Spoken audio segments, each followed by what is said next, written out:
some recording, and let's see, this is A, yeah. All right, testing, 1 2 1 2 1 2. All right, here we go. 3, 2, 1.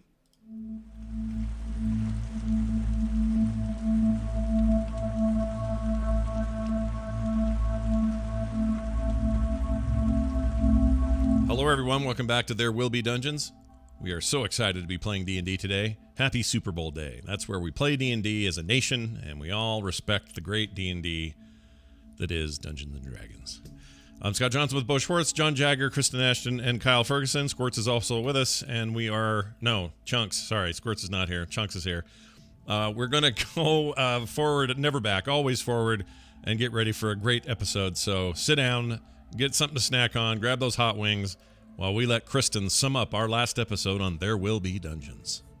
Last time on There Will Be Dungeons, a bird burst into the bedroom, bombing the now normal Nash. Naked and nasty, he tossed into a tiny tussle that tuckered the troop before bounding back to bed and then breakfast.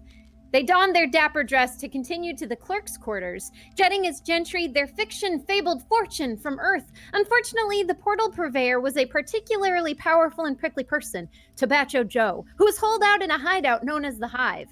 Stanley offered the option of sitting in Sigil. They had business, bank, and bent. Why return to a rusting residence removed of these resources?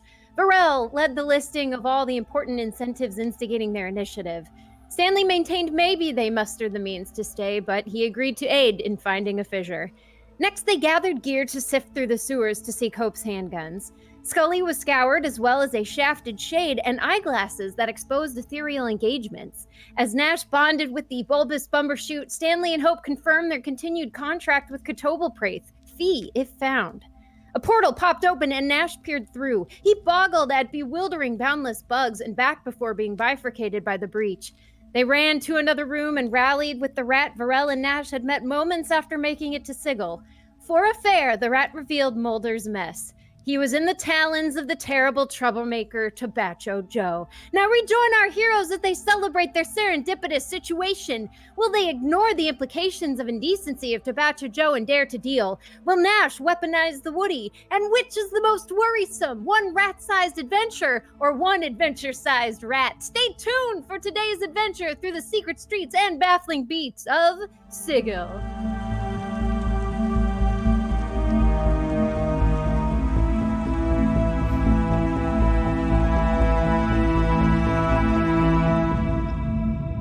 All right, Bo, it is in your lap. Do with it what you will. Well done as always, Kristen. The four of you are okay. So here we are. We're in the sewer. You're in the dark below, underneath Sigil, and the four of you are circled around, scratching your chins, thinking about rat-sized adventures. And as you sit there, all contemplating in silence for a moment or two, Jarver the Carver speaks up and says, "What are you all doing? You've been quiet for a whole minute."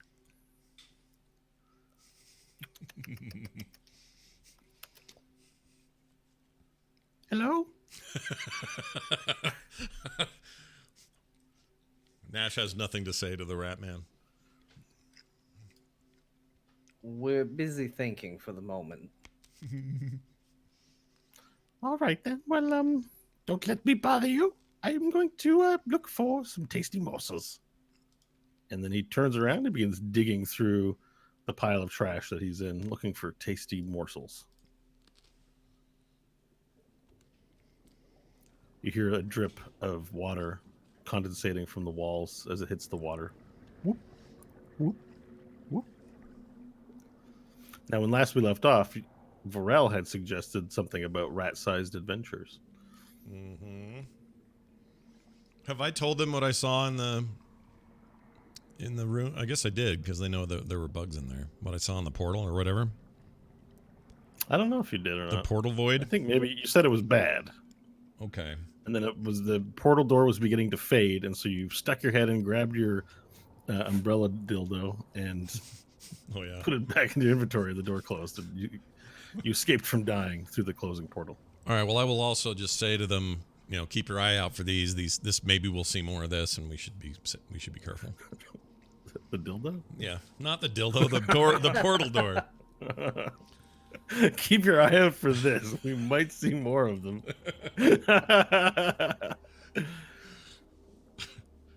There might be another. Yeah, never know.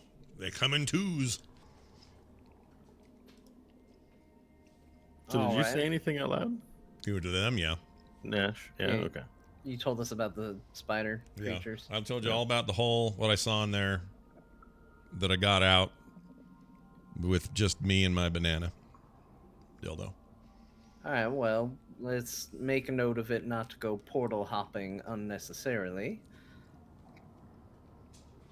Especially you, Nash. You are prone to just, we'll say, throwing yourself at anything that comes your way. It just seemed like maybe something, I don't know, maybe a way out of here. It's a portal, Well, for heaven's definitely sakes. is, but perhaps not favorable to our current situation, nor is it where we intend to go. This is true, but, you know, what if we find another one and that portal is back to the waste and that's our way out? We just need to be, I'm just saying we need to watch out, keep our eye open. Didn't hurt to poke my head in there. Oh, that's true. If something were to happen to your head, would it grow back? No, I don't think so. Oh yeah, maybe, because I'd have to, I think maybe it might. If I survived before with just the heart, I think if as long as the heart's intact. So when when you emerged from the portal, you didn't have a head. So there was an awkward couple of days where there was just a lump where your like shoulders sort of appeared, and there was just a lump with an eyeball in it for a while. This did Over happen? this past 8 days. Yeah, over the past 8 days. You know, you rested. Oh. You didn't just all come together. At one point, you looked like you had a giant wart between your shoulders with an eyeball in it, and it eventually formed into a head. Yeah. So I'm like one of those lizards. You cut their legs off, they grow back. It's pretty great. All right, well, you're officially signed up then as our portal checker. Which lizards are these? Oh, sorry. These are more of an ancient ancestor to your people. A little. Imagine a small, scurrying version of you. That's exactly what I'm proposing for our adventure. Yeah, we could do that. Really? How could we do that? Hey, Varel, how could we do that? The magic, the spells you cast could help us to shrink to the size of Carver, invade the Hive, and catch Tabacco Joe unaware. The only thing I have that could even remotely cause that is I do have the ability to change you into an animal, only one of you at a time and only for an hour. Carver. Jarver pokes his head up and a bunch of garbage sort of splooshes. It's not Tabacco Joe, it's Tabacco Fleur. I'm sorry. I saw that in my notes Nope. right as we You started. did an awesome job. I'm not. I'm Don't worry sorry. about it. Don't worry about it. It's perfect. But that's okay. But why are you trying to kill him? I'm not trying to kill him, merely rob him and use his portal. Perhaps you can go and visit him. You don't need to sneak underground for that. But the Hive was a place of scum and villainy, we were told. It is.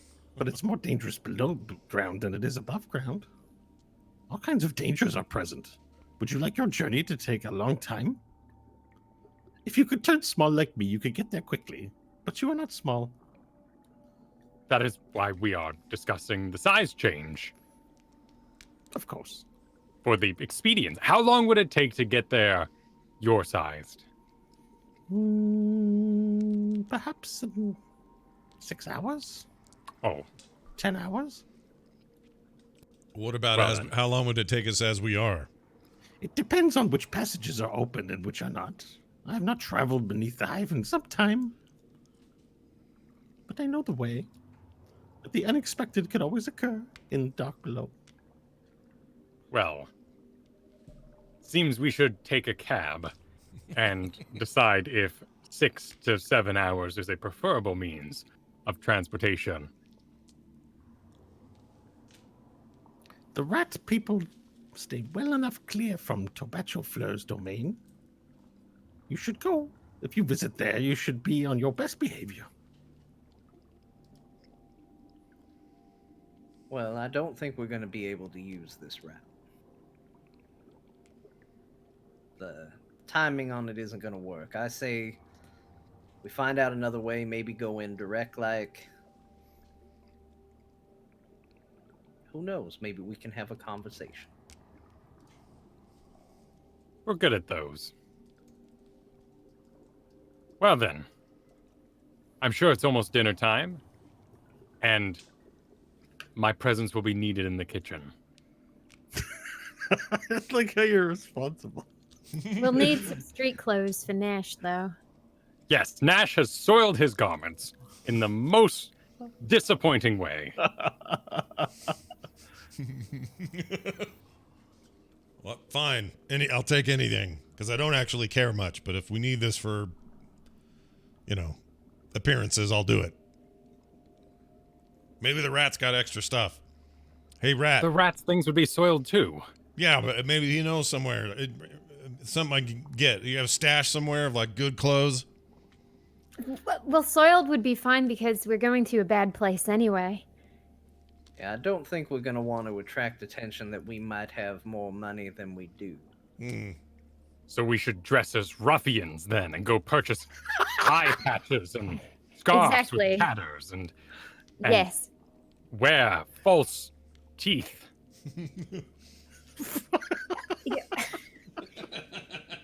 If you want, Pharrell. I know a place where you can get clothing. We'd have to wait till nighttime, though. But there's a tailor. It's getting a little Pooh Bearish. Oh, There's a little tailor. There's a little tailor. Oh, just a bit of honey. Stop laughing at me. It's not funny.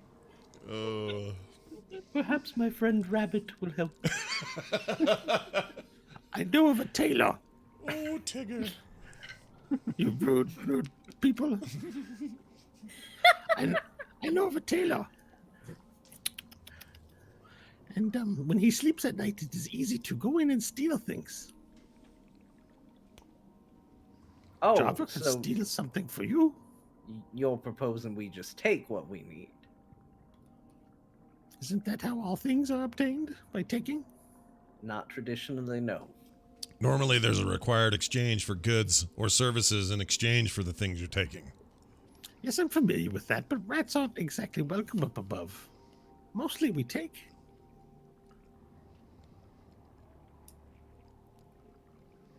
You want me to take some clothes for you? Yes. Wait, it'll cost us either way. Yes, They'll sir, want to but be not for paid. free. Yes, exactly. Unless you Remember come with me. Remember the bird. Nash, remember the bird. Oh, I remember the bird. Right. The rat works in cheaper means than the bird, but the rat still wants payment. Why not go back to Lohar and request we be decorated as ruffians? I feel like I'm already there, but yes, let's do it. All right. Well, So, let's head back. that way then. All right, so you guys start leaving? Yes. Yeah. Yeah. Driver looks and says, well, don't say bye or anything. Goodbye, Jarver the Carver. I hope you Very find some well, honey. Morel. Yeah. All right, so you guys, remove yourselves from the room, walking away, sort of ignoring Jarver, except for Varel, who says goodbye. And you find your way back quite easily to the stairs, back up to the Sigil surface. And there it's, afternoon. It's afternoon, and the din of mercantilism is at full pitch. You hear metal clanging on metal. You hear people talking. There's trade happening. And you walk down the road back to the Welcome Center and make your way to the Soggy Feather. Now, the Soggy Feather is a spot that you can stop, or you can continue on to the marketplace if you're going to see Lohar. I'll continue to the marketplace. I've got no Alright. need to change. Yeah. Okay, so you guys continue on. You go past the Soggy Feather and continue on back down to the Great Bazaar. and there the market's in full day, and there's a lot of people having conversations, a lot of clients, a lot of stands, a lot of buildings that circle the entire triangle area of the bazaar, and you make your way through the population. Vorel, you do notice that people look at you and seem to acknowledge who you are. Some of them try to wave at you, and people generally seem to recognize Vorel and his entourage as an M Sports fighting champion. And you make your way back to Lohar, and Lohar looks up from his client and then pushes the client away and goes, "Ah, Vorel, you are back. It is good to see you again. How was your clothing? Did it serve you well?" Lohar, my trusted friend. The clothes have served me greatly. However, I propose a greater challenge to one such as yourself. Oh? And what challenge is this? Me and my friends are looking to play a part of sorts, and we must appear gruff and streetwise. And do you have any suggestions on how you want to do this? We need clothing that inspires those that look upon us to know we mean business, but not money business. The business that the Lady of Pain doesn't allow. The business of fighting, but to look the part, not to perform the part. This is why I like my friend Vorel. Vorel is in the process of creating a new fashionable trend. I'm very excited to help you with this, Mr. Vorel. Okay, and I'm going to ask you a series of questions. Let me know if you find them acceptable and want them, or do not want them. Spikes. How feels we about spikes? Spikes are awesome. How feels we? I love it. Yeah, we're pro spikes. We are about the spikes. And belt clasps. Oh yes, a great many belt clasps. Decorative belt clasps. Yes. Gonna wind up looking like a Kingdom Hearts character. That or the bad guy from Highlander. And do you prefer ropes or chains? Oh, chains, surely. Rope. Rope? Oh. I'll take rope. Very well. A variance of rope and chains. Hope seems to say no. I don't know how I know her name, but she says no. I just want rope. Fine. It is rope for us. Rope for everyone. Yes, we must look as together, as a unit. One cannot have chains while another has rope. I mean, we don't want to be ostentatious about it. We need to look like we're tough, but not that we have so much money we can afford Yes. fancy Spikes. chains. But we are hauling things, but not things of such great weight that they would break rope. Yes, if we And had the you- metal for chains, we turn them into spikes. And do you prefer mobility or do you prefer solid armor? I need mobility. I need mobility. Mobility. Mobility it is. But Varel, wouldn't you need armor? Oh, if anything actually goes down, I will get naked in the moment. Hope nods. And what if there was to be some kind of metal upon these clothing, something sinister? Can I have a blacksmith forge some kind of baubles? Do you like skulls? Do you want a demon's face? Yes, we can. I turn to the group. We can pose as a gang, and we can be the Hope gold, shaking her head no. the rambunctious bunch.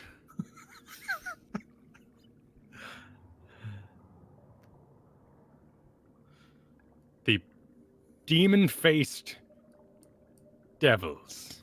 Ooh, I like that one. Well, I want That's you to quite good. picture this in your mind and think if it's actually that intimidating to you. Hmm. If you saw this as it's being described, would it scare you. The spikes with the rope, perhaps. And what about if they all had matching skulls attached to it? You. And I'll pull up close to Stanley and just be pointing at Hope. She is heavily, profiled here. Uh-huh. I see what you mean. We can dress however we want as long as Hope leads the way. They'll think we're all the spawn of devils. All right, maybe we go with a demon, Yes. a horned demon emblem then. Demonic entourage of not hope. What's the opposite of hope? Despair. Yeah. Yes, we will call her Lady Despair. Write it down. Lady Deathstrike. Lady Despair and the Rambunctious Bunch. My favorite Saturday morning cartoon. I'm going to pollute the river. Okay. So skull accoutrement. Yeah. Well, demon Demon? emblem. Yeah, Matching. yeah. Okay. And I know you want mobility, but what about boots, shoes, moccasins? What Boots. footwear is best? Boots. And a fancy boot or more of a Steel toes. miner's boot? Steel toes. Oh, okay. Miner boots. Do you want any secrets in the boots? Hope will smile, but she won't say anything. What kind of secrets are you talking about?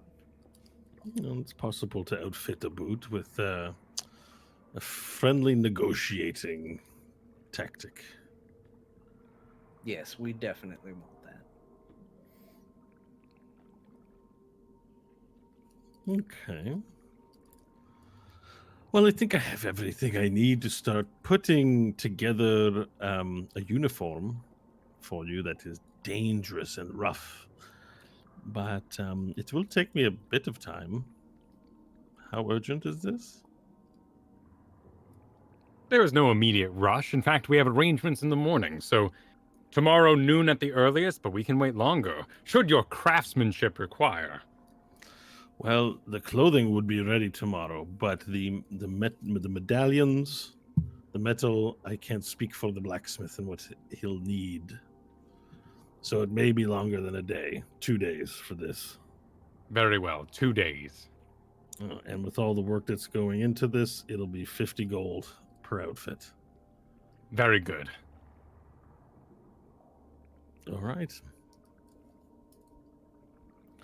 Well, Varel, you are my favorite customer. Give me a hug. And he I opens embrace up you.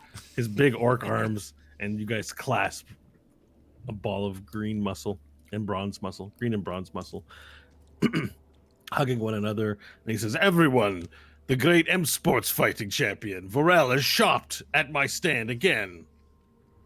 Please I come seem and see to some of Please go.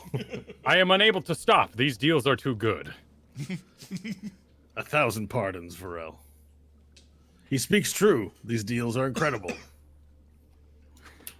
And then some customers come flocking towards the stand and begin engulfing Varel, not Varel, but Lohar and his work clerks with demands.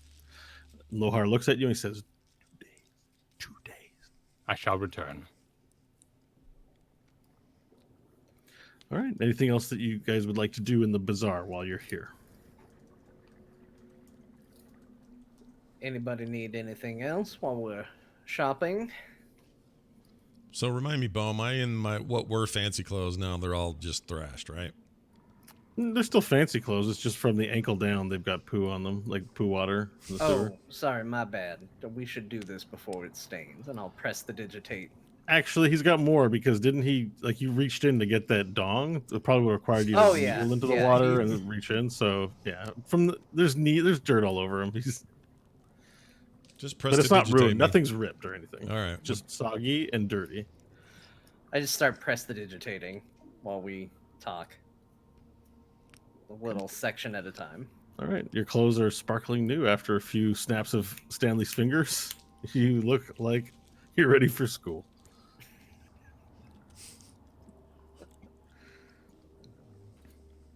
All right, well, we've got some time to kill. Royal, don't you have a engagement this evening? Or is that tomorrow? Is it Friday? What day is it? It's Tuesday. I am many days away from my engagement. Oh.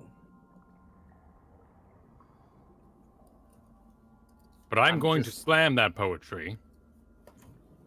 And we will have a good slamming. I bet you will.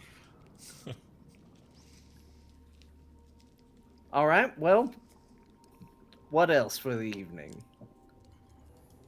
I am to return to the kitchen. You all are on your own. And I have coaching in the morning to perform. So we shall reconvene at 2 days. I'm sure we will see each other in the evening. And I run back to the soggy feather. You just leave them there. Just run. See you later. Okay, You so know, yeah, I mean, Varel has gotten very sure of himself in this environment. He's a superstar here. Everyone loves him. It's strange to see him in this element and actually succeeding at it. I think we have to get him out of here as soon as possible. I agree. We I don't don't need like him it. going soft. Nope. It's not good. all right. So unless anyone has anything immediate to do, we can do sort of a 2-day time passes sort of deal.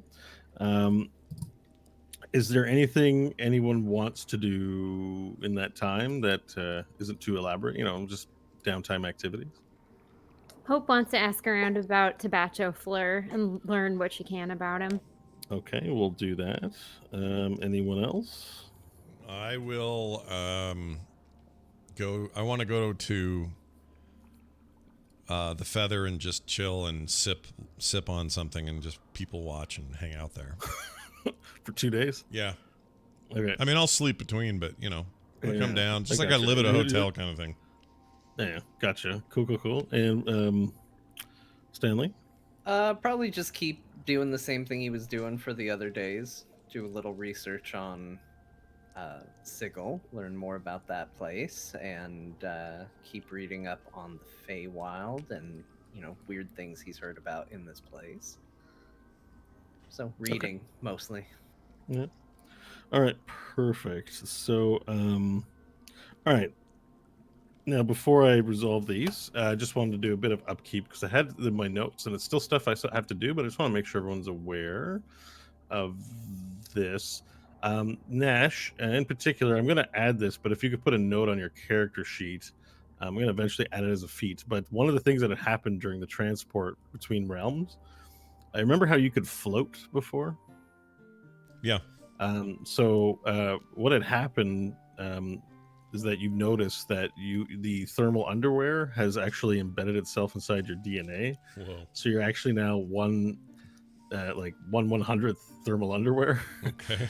And you know this for sure because actually in your under your armpit, like if you lift up your arm, there's a little one of the vents from the thermal underwear is like embedded in your body. Ugh. So what's good is that That's what gets him. Not his baby arm, not licking weird things, You not haven't- sticking an umbrella dildo inside himself, a little vent in his armpit. You haven't told the rest of the party, but you feel you still have a fly speed of 10, Okay. so you can still actually float 10 feet Okay. in the air, and you're also kept air conditioned if you will, Awesome. and you can turn that off by flicking a switch on in your armpit. Okay. All right. Okay, so yeah, that wasn't abundantly clear, and we let time go by, so Right. that's that. Hopefully you can add Scully to your inventory. I don't know if you're able to do that yet or not, but you can definitely add that. Okay, perfect. That's it. Okay, that's all I have on my list here. Nash's armpit so- and a gun. All right. Good deal. Yeah. Now, all right. So, hope you want to find out more about Tabacho Fleur. We're gonna find an appropriate skill check for that.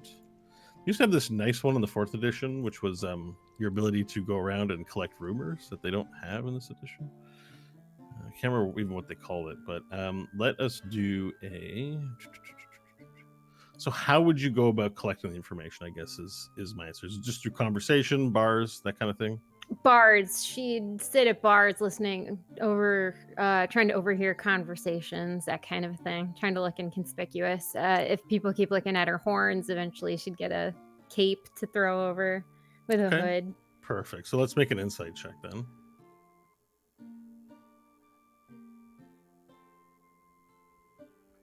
It's a 9. It's a 9. Okay.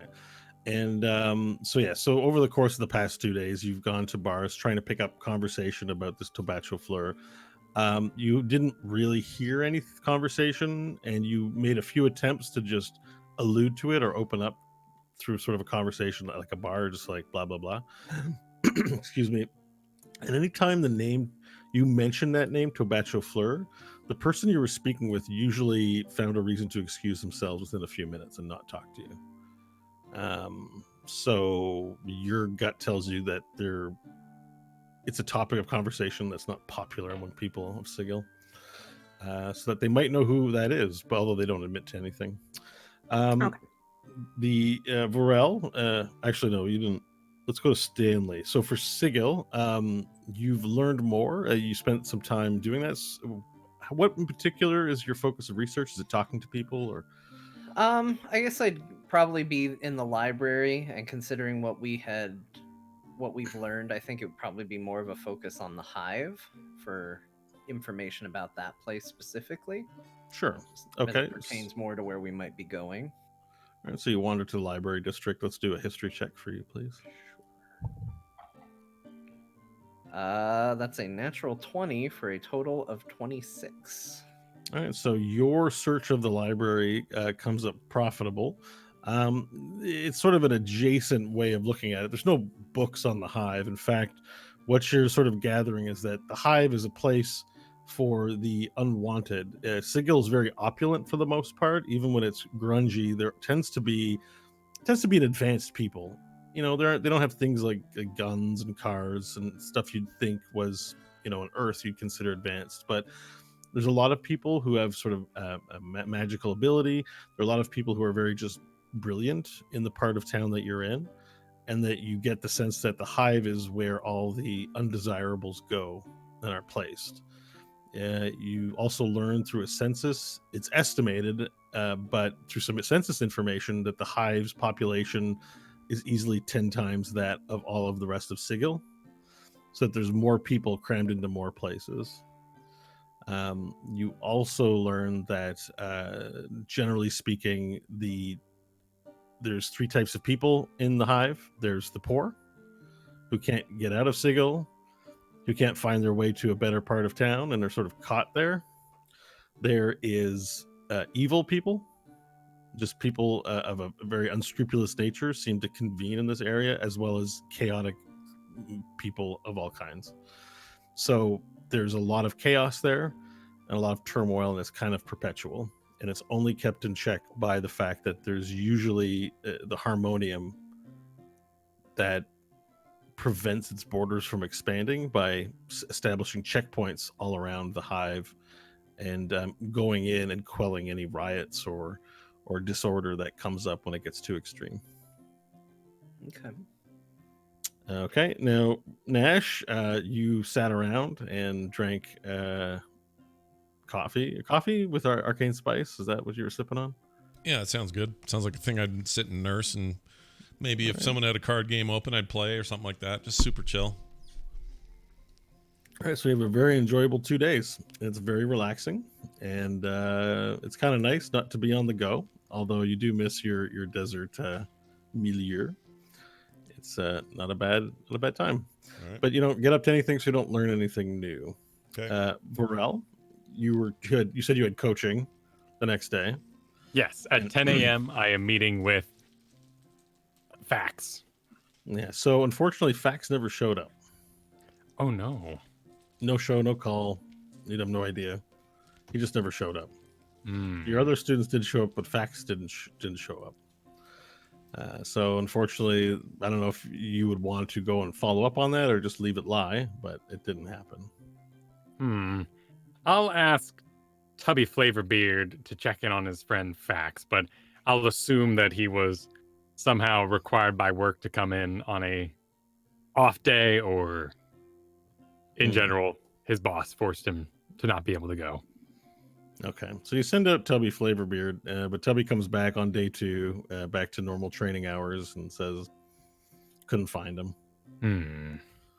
Yeah, and so 2 days goes by with these activities that you've all done, and it is now, what time of day do you want to get started on this day of adventuring? Morning, noon? Well, we want to be ruffians, right? We'd want to go in the evening. That's when bad people wake up late from their drinking and their late night robberies the night before in the cover of darkness. And okay, so afternoon, we'll say. Give you time to go pick up your clothes. Yeah. All right, so it's afternoon, and everyone is now in the Soggy Feather. The Soggy Feather is actually kind of rocking today.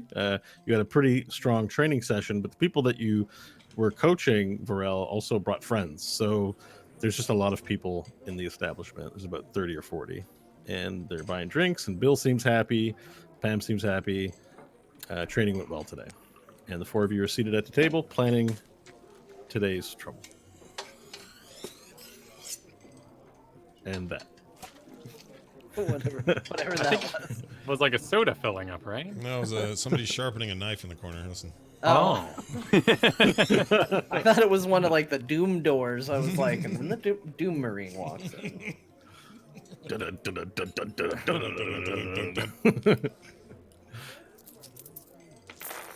Well, someone just paid. And someone told a good joke.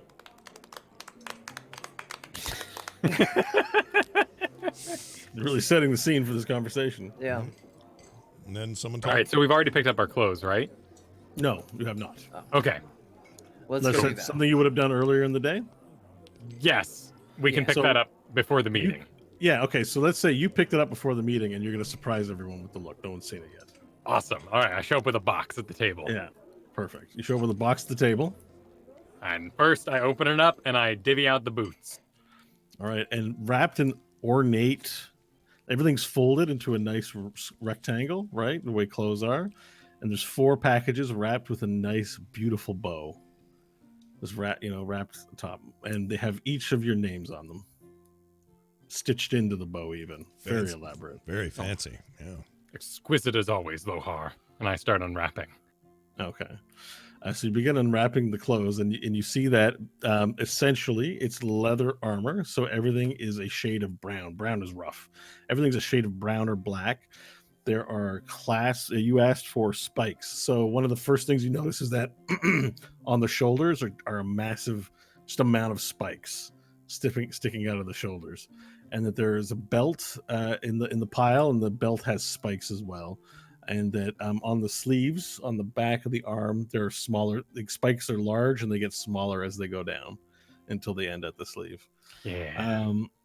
There's a lot of decorative belt clasps. So when you put the shirt on, you see that there's belts and ropes sort of like tied across, like it's a sash, but it's not something extra you put on. It's part of the shirt. And there's all these detailings in it where ropes are present and belt clasps. And you like basically when you put the shirt on, the silhouette is one of spikes, but the material is one. You look like a pile of belts and ropes that assumed human form. Yes. It's all made of leather, so this is going to be leather armor for you guys if you choose to wear it. And there is the demon emblem, which is on the front of the chest. And it's a demon's face looking very like angry and agonized. And you sort of clasp it, you hook it in as this giant metal sort of breastplate in the front.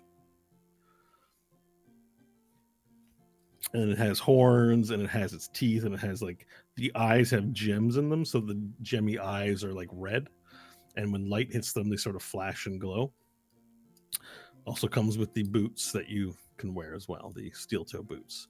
The steel toe boots have a little flick. One of them has like a little button that you can flick with one foot tapping the other, and it brings out a spike in the toe. Badass. And then you can just put it back in by pushing the spike against the ground and retracting it back in. Nice. Some dirty tricks going on with that thing. I like it. All right. I'm going to take my armor, and this looks great. This is I agree. fantastic. Yes. It looks a little new, but we can fix that. We can make it look worn and used a bit. Can't you reverse press digitate to also soil something? Yeah. That's what I was thinking. Sorry if I stole your thunder. I didn't know it's that. fine. That's It's fine. cool. It's a good idea, Bo. I should do that. All right, I'm gonna go Do try that. it on. But it's just, you probably were going to do that, but not tell Nash. So Nash gets himself dirty some embarrassing way, then you use press digitate. Hang on to that one. All right, I go get changed into the get up. Hope Okay. gets changed too. Same. All right, you all get changed, and you look like you're part of some crazy Mad Max biker gang. As you get out, even buttons. There's like 6 buttons in the front, so you realize to close it up, you've got to close up the whatever you would call that, the flap. Just flap it over, put the buttons in, then hang the medallion off the front. And what's interesting, you didn't notice about the back, but on the back there are also metal medallions on the back, and it's of 3 skulls. There's 1 big skull and 2 little skulls on either side of it, and the eyes are also laden with gems on the back as well. Perfect. Fancy. I grabbed the pillowcase that I used to hold down the bird the previous morning, and I use it as an one eye patch cover and tie it around my head. And I head down to the kitchen, just barge in past Bill and grab a piece of coal. Whoa! Just me. I'm in disguise. Only employees only back here. It's me. It works perfectly. Oh, geez, Varel, is that you? Yes, but you shouldn't have known who I was. My God, I thought you were robbing me. That's perfect. I am of your coal. And I go over and I grab a piece of, old coal from the stove and rub it on my face and, make myself look a little darker and, kind of get in that eye and really darken it up. All right. You have a sooty face. Awesome. All right. Do I look like I could go to the Hive? Yes. And then some, Varel. Yeah, you look hive ready. Excellent. All right, I'm gonna do the reverse press the digitate, soil up the clothes, make it look all gnarly. All right, everyone's clothes look like they're filthy, have oil patches, dirt on them. All the nice shine from the new pressed metal of the skull and the demon face now looks worn and dirty. Yep, you're all soiled. How do we get to the Hive? Oh, that's a good question. Yeah, we don't know. We don't know. Can you take a taxi there? Just say, take us to the Hive. Surely, yes. Shall we hail a sedan? Yeah, maybe Bill knows. Ask Bill. Bill, Yeah. how do I get to the Hive? I don't know. I'm not really gonna draw a map for you. Just follow the stench. If you get a sedan or a rickshaw, they'll be able to take you there probably. Perfect. Excellent. Yeah. I wouldn't try walking there. It's far enough. All right. It's evening. Are we ready, companions? Yes. I think we're ready for this. Let's go. I hope you are leader of the 3-skulled demon. What was our name? Lady Despair and the Rambunctious Bunch. Yes. You are the leader of the Lady Despair and the Rambunctious Bunch, so perhaps you should call the cab so that when we show up, you pay. And anyone watching is like, that's the leader. No, Lady Despair has her minions do it for her. Oh, very well then. Cab! Taxi! And I put out my arm. You start putting out your arm, and what happens is highly improbable, but it does. A sedan. So a sedan is a chair with 2 poles in it, and like 6 or 8 people are carrying the poles, right? And they it's like in Game of Thrones or anything else. So one of these begins running down to your location, and as you do that from the other direction, a handsome woman pushing a rickshaw also runs up to your location, and the 2 arrive at the same time. The folks in the sedans don't speak. They just look at you, and one of them stops lifting, opens the door, and motions you in. And the woman with the rickshaw says, "Hey, get on out of here! It's my client." I will lean over to Stanley. Which one of these would make us look rougher appearing in the hive?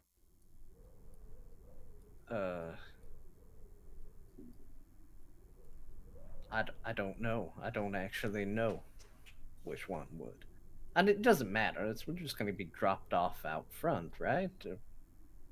Although the hive is a big place. I don't know. We can be either. There's room for us in each of them, right? Room for all of us. Oh. Yeah. You could choose one of the 2 options. I say we go with the rickshaw. She's got a fiery personality that reflects our own.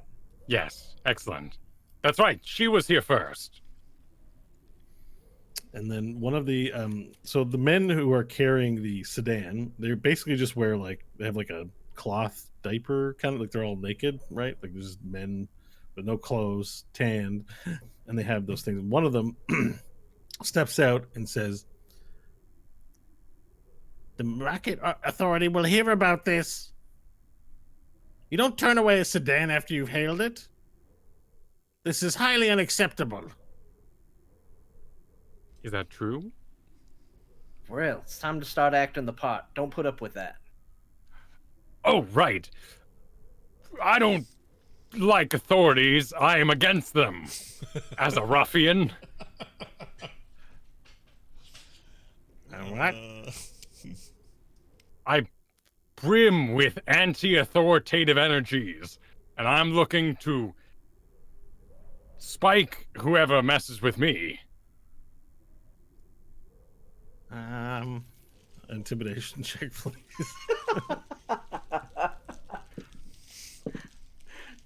4. Yep. Sometimes the dice just know. Yep. Listen, we're going to be reporting this infraction to the authority, to the Market Authority. You cannot do this, sir. Do it. Get out of here. You're wasting our time. And Hope will walk to the thing that they're going to take. Okay. He looks at a huff and then, "Come on, boys." And then they take off down the road back to where they were parked waiting for a new ride. And so you guys all jump into the rickshaw, and the woman who is super muscular, just like the last one, Fambo Joe, whom you met, just has a chiseled body, a nice, just muscular, rock solid butt. And she turns around, looks back at you, and she's like, "Where do you want to go?" To the hive. I'll take you as far as the gate. How about that? Do it. All right. And then she begins running and pulling you all in the rickshaw. All right, Varel, can we discuss for a moment that intimidation? You are one of the few genuinely intimidating figures I've ever met in my travels. And what you just said was the least intimidated by you I think I've ever been. I think you need to stop trying to be intimidating as you perceive it and just be more of you. But I didn't mean it. All right. How do you feel when you see the city all around you like this? A frustrating reality. Okay, now what if that frustration was tangible, and whoever's in front of you and you're talking to, they're the last barrier to tear it all down. If you go through them, you can tear it all apart. feel that and explode with it. Explode. Right. Not literally. You don't. Let's not set anybody on fire until we're ready. But you know, anger. So, like a lemon tree situation Yes, But- like a lemon tree. with words. Yes. Okay. Very well. All right. As this conversation takes place, you progress into an area of town where the buildings start to look a little less cared for. And on the horizon, it's weird because, again, when you look up to the sky, you see city above and you see city on the walls to the right and left. Like, there's just city everywhere. But as you get closer, it's like the sky becomes dark and smoggy. And there's this sort of black gray smoke, and your visibility reduces just a little bit, but it's noticeable that it's harder to see the ceiling or the walls. There's more just this gray cloud of smog, and there, as you get closer, you see these pillars of smoke coming out from that part of town that you're heading to, and everything becomes darker. And as you move towards this area, you also, it smells like a little bit like sulfur, but also cow manure. It's a very bad combination. And as you get closer to this area, the rickshaw attendant slows down to a halt. And she slows down right to a part of town where you can see down the road that there are these men in armor suits. And they appear to be setting up some kind of a like a hanging platform. And there's some cages next to them. There seems to be some humanoids. You can't make them out as far away. In cages, and the rickshaw attendant says, "Well, this is as far as I'm going. That'll be 1 gold, please." I will reach into my bag and pull out the 1 gold and hand it over. All right. Good luck. And she runs off with her rickshaw after you guys disembark, and you're now in the street. The street that you're on, it's wooden buildings to the left and right. There's nobody out on the street right now except for the men in suits of armor. Some of them are in suits of armor, and there's a few men who've doffed some of their armor, and they have hammers and looks like pails of nails, and they appear to be taking lumber and erecting some kind of a platform. And you hear of nails hammering, echoing throughout the area. Just like that. Man, that was quick. Johnny on the Scott, spot over here. Quick with the Foley work. Gotta add to the mystique, man. All right, well, let's head on in.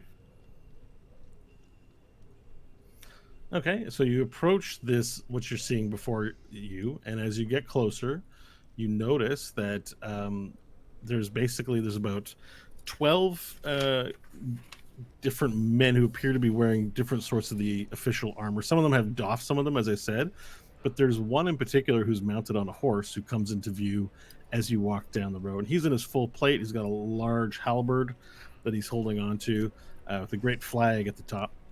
And there's more men, basically all the men are participating in erecting this platform. On the right side, there are 3 large steel cages, appear to have people inside of them. And then there's a platform they're building across on the other side of the road. Now, the man on the horse is in the middle of the road, and 2 guards next to the cages. And the remaining, I said 12, right? The remaining 9 people are in various forms helping build the platform.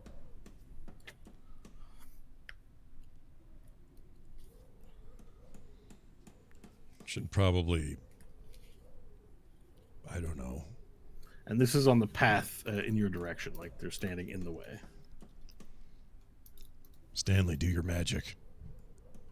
What magic? I mean, you're talking. You're good at talking. Look, it's just for this. It's just best to look like you belong and move with purpose. Just walk. eyes down, move with meaning. We're not worried about whatever it is they're doing here. Let's just move along. Okay. All right, we're gonna move along. Heads So down. you're gonna try and walk by them without engaging them, essentially. Yeah, just like they're in the way of where we're going. All right. So as you get closer, the man on the horse looks out and goes, "Oh, stop there now! That's quite far enough. Identify yourselves." We're just looking to get home. He trots around on his horse a bit. He says, "In the name of the harmonium, who are you?" Well, I'm Stanley Billings. Who are you? Tougher. Be tougher than that. All right, and we're going to use for the first time that There Will Be Dungeons NPC name birthing generator. Oh, look at that! She'll be available in a DM box at some point in the future. So let's see what we got. Oh, yeah, roll Amazing. D100s. Hang on. Just a fun little plug there. Okay. Have to scroll down a lot. I'm bragging. I don't know why I'm doing that. Okay. I have to scroll so much. All the strolling I gotta do. Okay. This is a bad idea. I am Sir Unindra.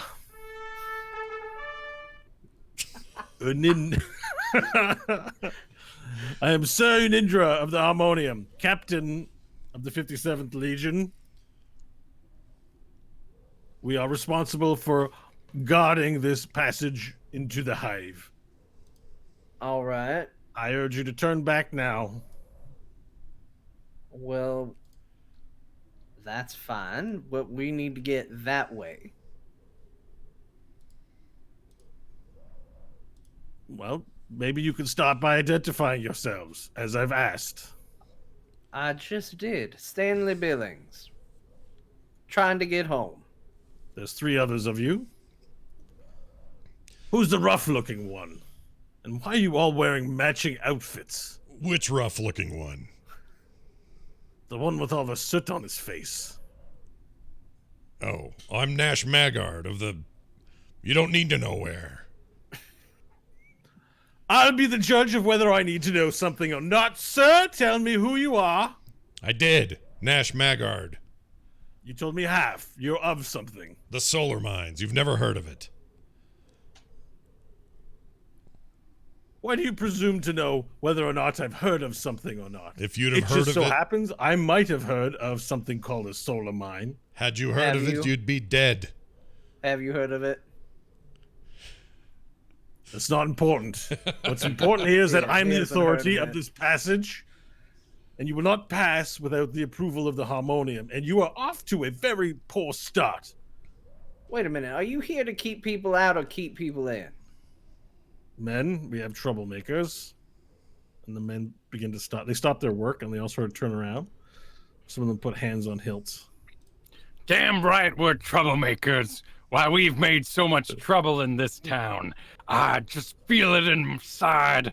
The anger, the raw aggression of my primal nature. Intimidation roll. Roll higher than a 4. 22. So they all look at each other, and they appear to look a little uncertain. The men, not Unidra. Seeing a moment to jump in, Stanley goes, "No, you're right. Clearly, this is the kind of element they want walking around up there in Sigil. Let's go. By all means, let's turn around and go mingle up there." I'm feeling like making trouble at a certain inn that I know the name of. I can't contain. I need to smash the soggy feather. Let's go, everybody. Okay. Can I get the persuasion roll from Stanley, please? Sure. Persuasion, A. 27. 27. Okay. I've had an idea, men. They don't look like they're very safe travelers, and we probably should let them into the hive and not let them back out. Do you agree with my idea? What a dick. The men look at each other and they go, "Very well. We will allow you to pass into the hive, but know this, we will not allow you to come out." And then he trots his horse over to the side and takes his halberd and motions down the path. Very good. Now get on with yous. All right, gonna proceed. All right, so you guys all walk solemnly down between, on either side of you are harmonium guards, all of them looking nervous, all of them hands on the hilt, ready to fight the moment you do something rough and rambunctious. And they all just kind of look at you very tensely. And then as you look, as you walk by, you notice that there's a strange looking, like hairy, furry creature in one of the cages. And he goes, "Oh, hello there. Come save me, sir. Sir, come save. Help me. I didn't do it. I didn't do it." And then Sir Unidra of the harmonium, takes his halberd, walks over to the cage and smacks it. "Shut up in there. You'll be hung soon enough. Spend what last moments you have in quiet." And then he turns back and looks at you to see if you guys are going to do anything about this. Side quest.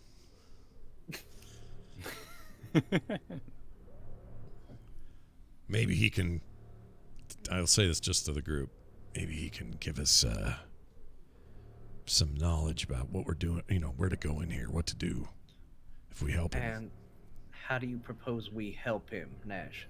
We kill that bastard guard. Take the keys, open the thing. Like that. And you think this helps our situation? No, well, it doesn't.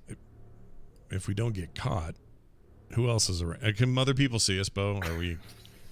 Well, there's no one else out on the street with you, but there are many buildings, and you have no doubt there might be people in there who could be watching, but you can't see any of them.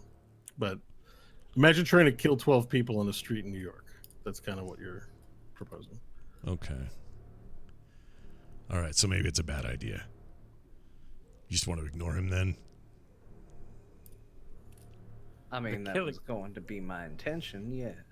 The killing part would add to our rough nature, but the letting him go would betray it.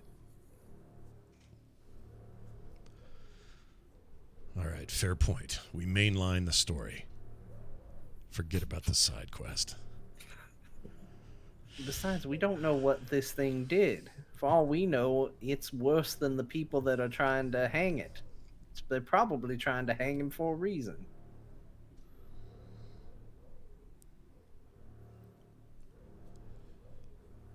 All right, keep moving then. Move along now. What's all this deliberating here? Go into the hive with you.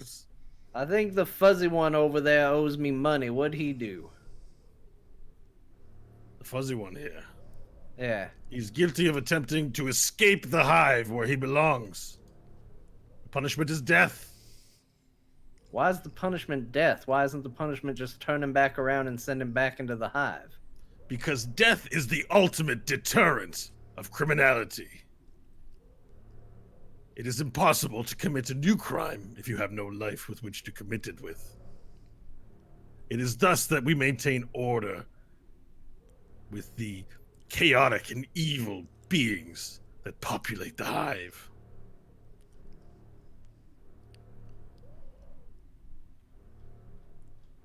Well, can't argue with that.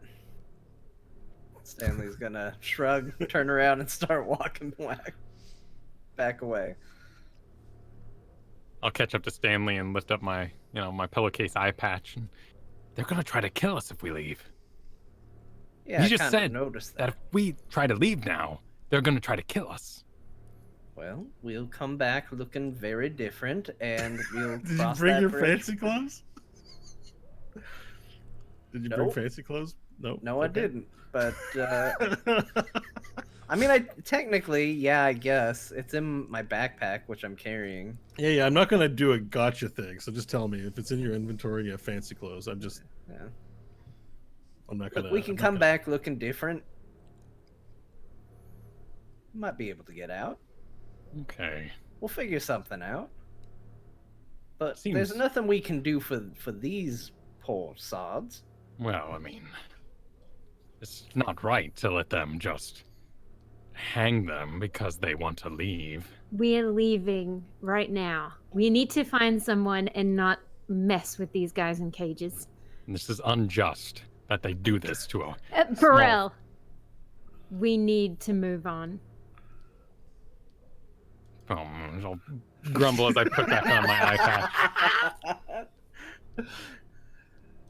All right. So you move past finally the checkpoints, and you don't know what happens, the fate of that furry person or the other ones in their cages, and you begin making your way into the streets of the Hive. Now, the streets of the Hive, the cobblestones on the ground are poorly maintained, so the ground is uneven. Weeds and plants are growing through them. Some of the buildings appear to be covered in this. When plants grow on buildings and stuff like that, those wall covering ones.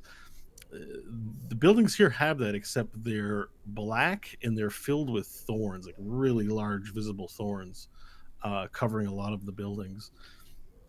And it just looks really run down. And as you make your way down one or two intersections and make your way in, a giant, not a giant, sorry, but rather sort of a ball of trash gets flung out in front of you and has fire on it. It's on fire and just hits the ground. Poof. And then you hear a lot of shouting coming from around the corner of the next intersection. It's another side quest. Nash, what is this? We're trying to stay on course here, but it's tempting to go check out other stuff. Do you want to find the source of the screaming and the noise? I do. All right. Let's just check it out. Look, the Hive is going to be full of drama and unfortunate people and evil people and people just doing random things. We cannot stop to help every poor soul we come across. It's just not going to happen. We're not going to change it.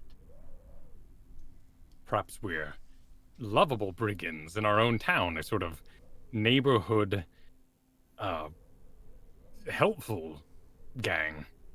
But on the outside, we appear gruff to society. I don't see how this is going to get us where we need to go. I do see how this is going to get us stabbed and killed. Fine. All right, so you want to investigate the shouting? No, we're moving on. Okay, so you then which way? So you're in the middle of an indescript road. The passage goes straight. You can continue walking down, and you can turn left or right at the next intersection. You will see what's coming if you cross this intersection.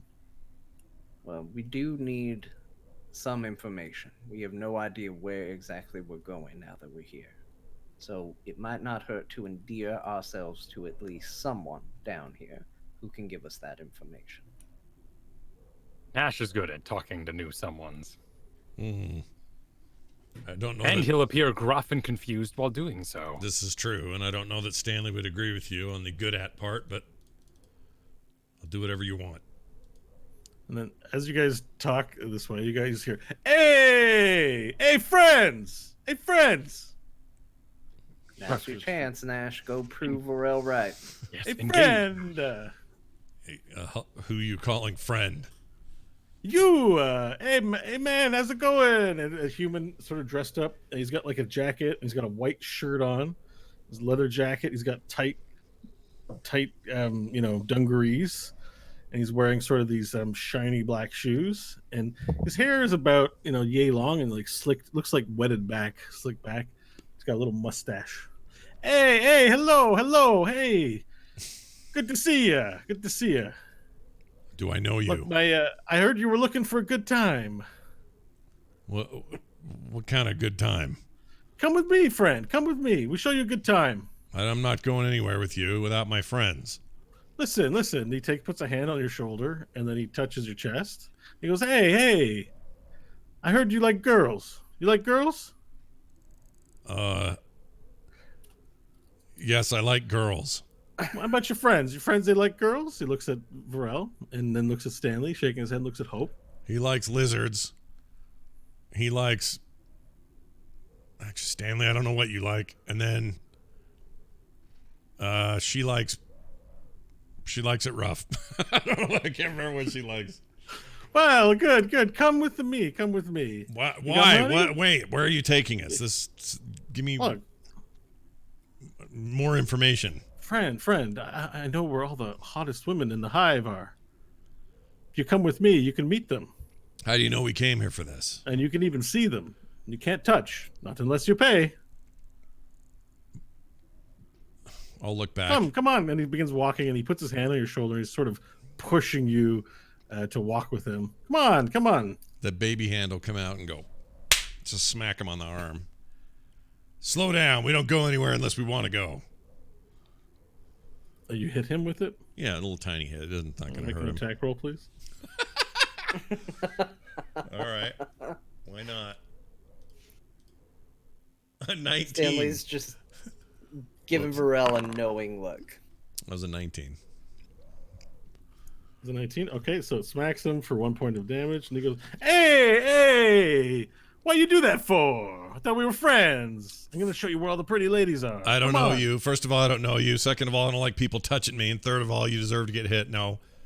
Knock it off. Give me the pitch. Where are we going? Why? Is this just you trying to get money because you're in charge of a bunch of ladies? This is dumb. Stanley. Hey, we're going come to my here, club. We're going to my club. I got a club called Daddy Longlegs. I'll look back at those guys. Come to my club, Daddy Longlegs. We'll treat you good. He's got a club. Ladies. He wants us to go to the club and see ladies. Yeah. Don't go to the place down the road. Their place, the ladies are. Ugh. Come to our place. Come on, down the road. Let's go. Varel, Stanley, Hope, what are we doing? Is there any advantage to go? Stanley just looks over at Varel. How do you think he's doing so far? He kept talking about the main quest. I thought we would lead with something about our main quest to this man and extract information. Ask him about Tabajo Fleur. How do you know? Wait, is that the right name? Tobacco. Tabasco. What is it? What is it, Bo? Tobacco? Tobacho. Do you know, maybe I'll go to your dumb club, but you got to say whether or not you know anything about this Tabacho Fleur. Oh, Tobacho Fleur. I know this man. Yes. Yeah, come to my club. We'll tell you all about Tobacho Fleur. Where is he? Come to the club. See the pretty ladies. No. Then we'll tell you. You just tell me first, and then maybe I come see your pretty ladies. But it's not something I can talk on the street very easily. Not out here. He says he'll tell us if we go. A listener. We have to go somewhere quiet, and he'll tell us probably his dumb club.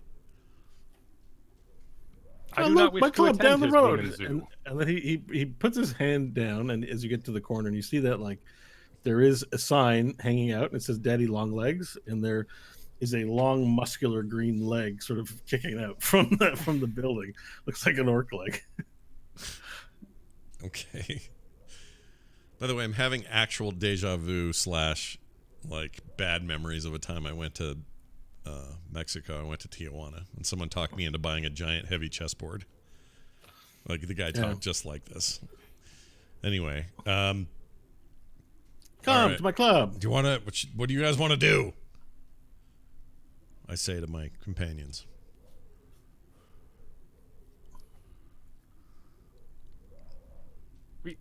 Do we go? They want to come. Look at their face. Do we want to go or no?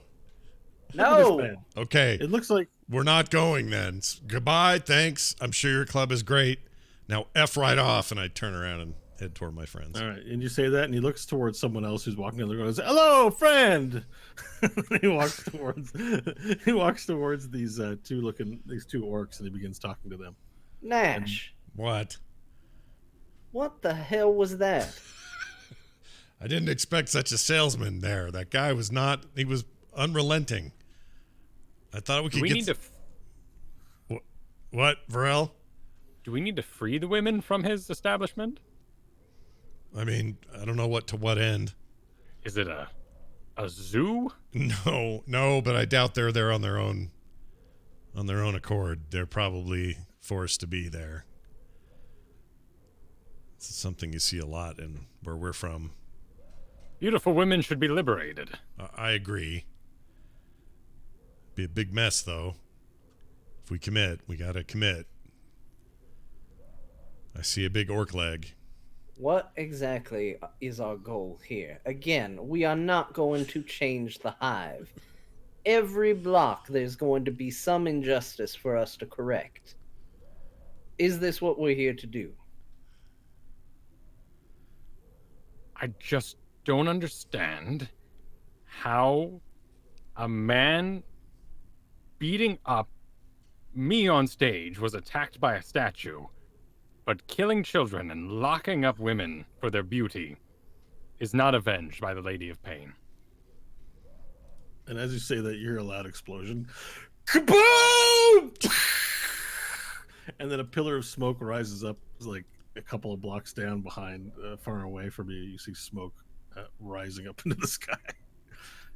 You hear screams and people yelling.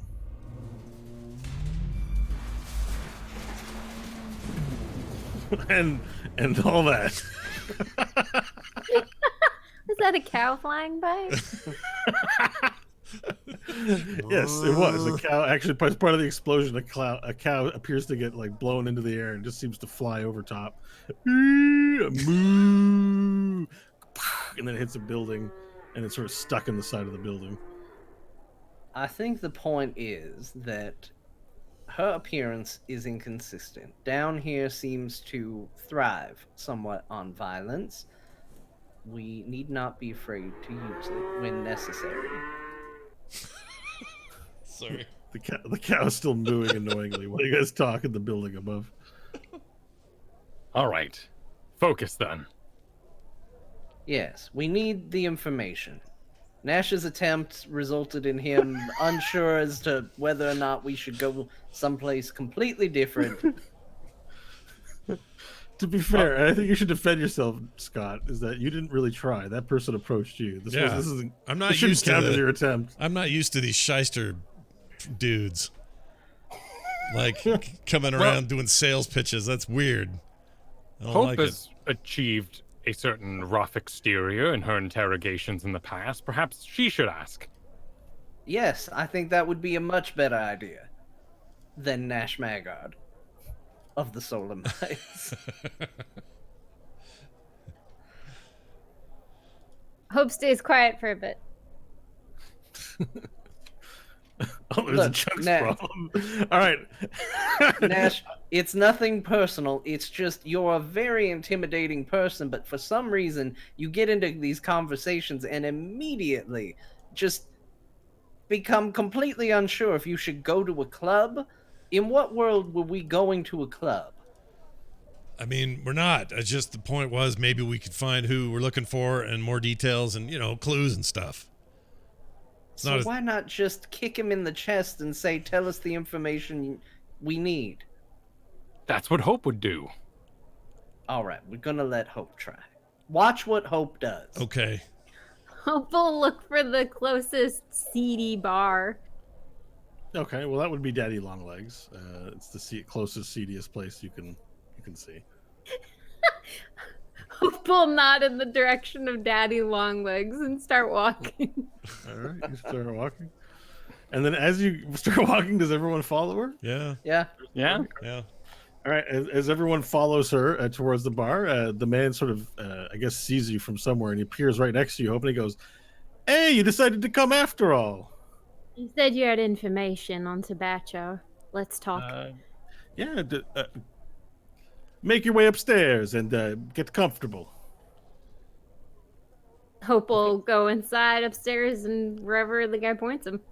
All right, so he brings you to this door, and on the other side of the door, you can see there's a set of stairs going up to the second floor. But he puts his hand in front of it, and he says, sort of motions, "1 gold, please." Bullshit. Hope will turn around and leave. Start leaving. Up for you, no gold. For you, no gold. Come. You're my friend. No, You can come no, in. no. We're not paying for this. Let's go on, everybody. There are more bars in this place. Okay. No pay. No, come on in. Hope will turn around and go back in. All right. And you turn around. He opens up the door. He goes back in, and once you make it on the inside, there's a stairwell. So you begin walking up the stairs. The stairs make loud creaks, and they appear to be covered in years of dried mead. So it's almost a little slippery on the stairs.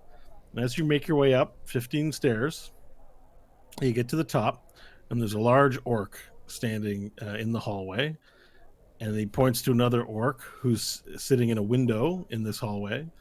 And there seems to be a bunch of weapons in there. He says, "Check your weapons." Cool. Hope will unload her crossbow and the Okay. ammo. All right. Are you sneaking anything in? I mean, there's the thing in the boots, but I'd be lying if I said I'd forgotten. I was more referring to Scully, so you're going to keep that on you, right? Oh, yeah, I can show that it's empty. Okay. They don't. You show it to you, and they look like they don't even know what it is, so they don't take it off you. Okay, you checking your crossbow. Stanley, you're up. Stanley goes up, pulls out a rapier, sets it down, pulls out a short sword, sets it down, reaches behind his back, pulls out a dagger, sets it down, reaches into his bag, pulls out another dagger, sets it down, and leaves the one in his boot alone. Okay, very good. Varel, you're up next. I lower my brow and just try to walk on through. A hand hits your solar plexus. Leave your weapons. I am a weapon. As far as I know, he's unarmed. The orc, you actually make the orc laugh, and he laughs a bit. This might be the first time you've ever made an orc laugh. He laughs. It's very small. It's short. It's like a microsecond, and then he waves you through. He liked your response. Nash, you're the last to go through check-in for weapons. I'm gonna just do like Varel. I'm gonna put my head down and walk through and see if I can do the same. Hand reaches your solar plexus. Check in your weapons. I'll turn around harshly with my bad red eye and just look at him and go, "I've got no weapons!" I don't trust it, says the other orc. We're gonna have to search this. Spread your arms and legs. You're gonna regret it. And I'll spread them. Do you have any weapons? No. I don't. No, you didn't get a single weapon. No, I have my ball, my focus thing. Arguably not a weapon, so that's cool. Just checking. You're not trying to sneak anything in. No, ultimately. no. Just trying to be showing that I'm tough. Okay, perfect. So you get cleared. He goes, all right, he doesn't have any weapons. Let him through. They let you through. Okay. You make your way around the corner, and as you walk down this hallway, the din of like loot begins filling. This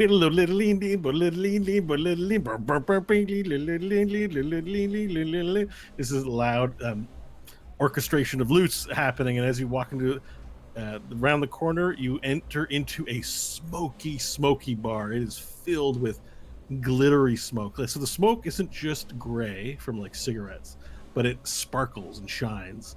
Like it has magical little sparkles in them everywhere. The room is just sparkling, and you see there's a bar on one side of the room, and there's a rather tall looking woman who's serving people at this bar. The room is mainly filled with men, mostly orcs, and upon the stage is the most mind-bending thing you've seen.